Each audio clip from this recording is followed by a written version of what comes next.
So let's dive in, all right? There's several different types of businesses you can create online. But between all the different types, it really just boils down to two different types, okay? Products and services. That's all it is. Write that down. There's just two categories, just products and services.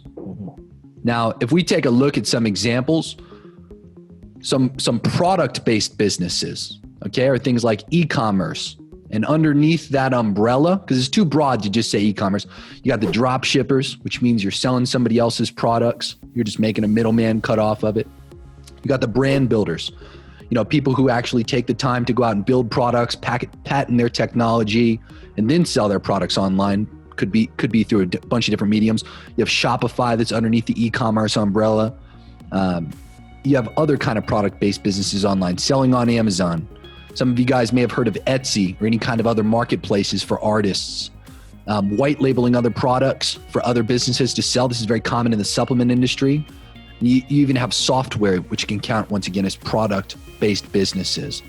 Now, on the other side of that spectrum, keep in mind, it's just products and services.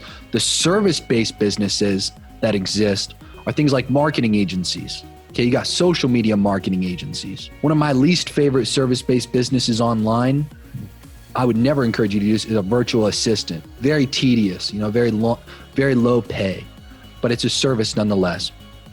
Now, selling specific digital skills as a freelancer, things like web design, copywriting, content creation, email marketing, marketing automation, pretty much just any one skill that you're selling, I would consider you a freelancer. That's definitely another type of online service-based business.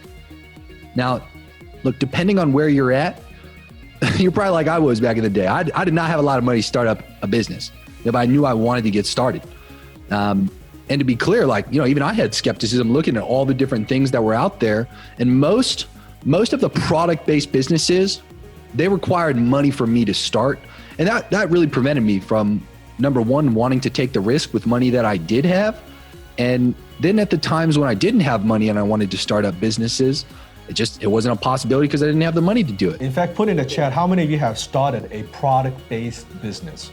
Put in the chat. You started product-based. It could be e-commerce. It could be any kind of physical product that you've done. Yes. Good. Eric, yes, I do. Shopify, Kevin, yes, never did, but want to. Yes, and there's not one that's better than the other. It's just their pros and cons, right? For the first 13 businesses I had multiple product businesses. Those weren't successful, right? And now how many of you, because you're here, you're taking a challenge, you want to start the business, but maybe you don't, it's not like you have a lot of capital where you could go and maybe purchase a franchise or something like that. You're working with a limited capital, but you want to jump into and start that business. Put in the chat if you fall into that category. Yes, Vincent, yes. Good. Yeah, just like Jeremy, just like me at the time I started with no money. So when you don't have a lot of money, how do you get started, right?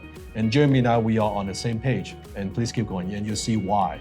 That I believe the service-based business model, it's an easier way to start the business because it doesn't require a lot of capital up front.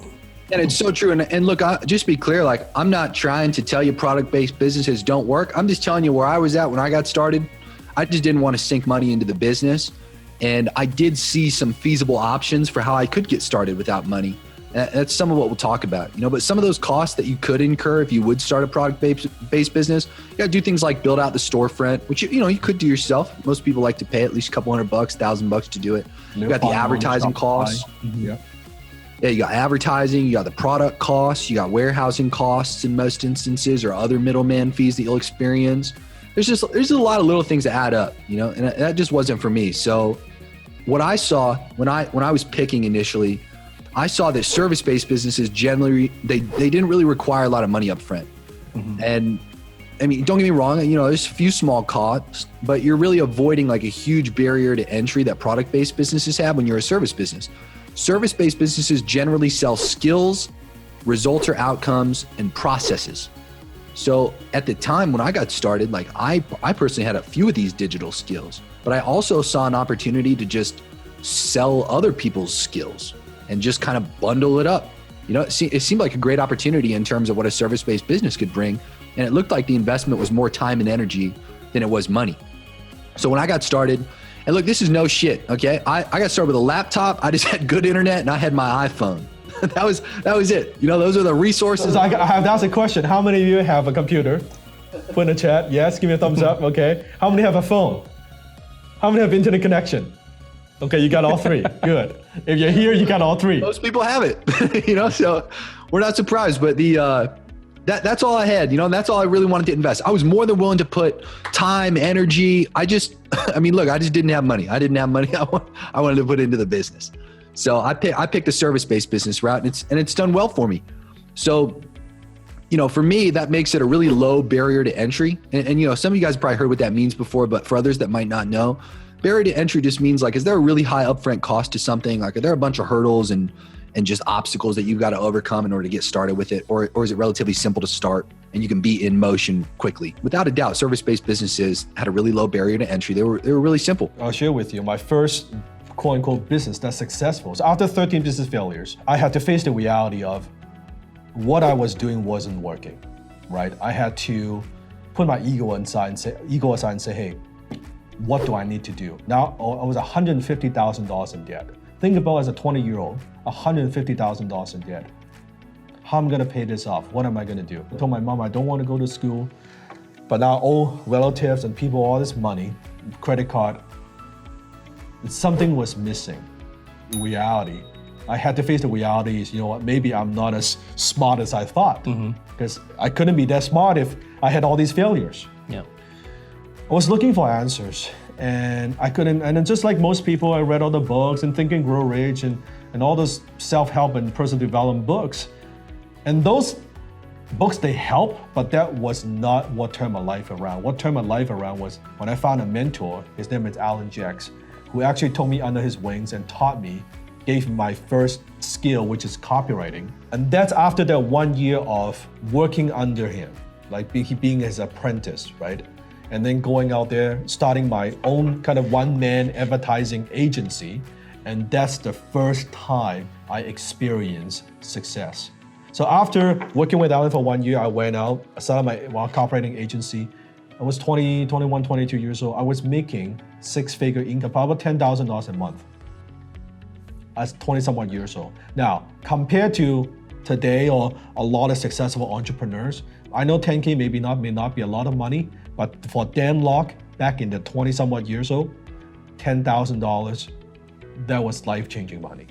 Because that allows me to take care of my mom, that allows me to slowly paying off the debt, right? It's great. It's not $1 million, but it's $10,000. Like, put in the chat, how many of you, if $10,000 a month, if you now make $10,000 a month, that would make a significant difference in your life, helping to give you that peace of mind, right? Be able to pay off some of the debt that maybe you might have, or some of the overhead, right? That $10,000, it's not $1 million. It give you back hope, right? It hope. It's like, oh, maybe I could do this. I'm not the failure that I think I am. And at the time, the only asset I had was this car, a Ford Escort with 150,000 miles on it. I bought it from my aunt for like $2,500. And recently, just Desmond has helped me, right? I was able to buy the exact same model back and I put it in my garage. Why? Because I want to remember that's where I came from. We bought that car for how much? $800? We bought it, we haggled it down to $300, but the damn repairs cost another $500. There you go. So I bought it for $300. It wouldn't even drive. It wouldn't even freaking drive. The door is broken just like the original one. But it's a good reminder for myself because living the way that I live now, it's very easy to say, you know, I don't ever want to forget where I came from. I want to see, when I'm in the Bentley, I want to be able to see that's where I came from, right? And the license plate is actually locked first. That's the license plate, because that was the first car that I had. That's where I came from. And utilizing the skill. And why I resonate with this model so much, because for those of you who are learning high income skills from me, how many of you are from HTC, high ticket closing, or HIC? Put in the chat. Yeah, right? Good. Yeah, so for my students, this model makes a lot of sense to me because it is leveraging your high income skills into the next step. It's taking the closing ability that you have, the copywriting ability that you have, right? But then you can start a business without a whole lot of overhead. Question, do you know that if right now you go buy a McDonald's franchise, how much would it cost? Who knows? Let's see if you Ooh, know type the in the answer. chat. Who can type it in the chat fast? Let's see if he knows. Yes. 1 million something, Yep. 1.5. It's about $1 million. You go say roughly about $1 million. Now, do you know how much on average a McDonald's makes? So you spend $1 million, you sign a long lease, you hire all these people, you do all these things. On average, how much a McDonald's makes? Average McDonald's, on average, they generate about $2 million in revenue, about $300,000 in profit per year. 300K profit per year. But you spend $1 million to buy the franchise, to run it. So think about, you spend $1 million. Let's say if you are lucky, it will take you about 3 to 4 years to get your money back. Yeah. Then you get your money back, initial capital, then you start making Finally make money, yeah. then money. It's a good case scenario. That's hopefully not the COVID-19 hits while after you buy the fucking franchise, right? This is like this everything lined up. You get your money back in 3 to 4 years, and that's a good case scenario. And that's McDonald's, right? And a lot of people buy McDonald's. There's nothing wrong with buying a franchise. I'm just saying. At the time, it's like Jeremy was saying, it's not like I don't want to put in money. I had no money to put into it. I had no money to start that business. It's not like I don't want to start a product business. I had no money to buy inventory. I only have my little skill, and how can I start this, and how can I sell this to the marketplace? How can I offer my expertise, my skill in exchange of money? Does that make sense?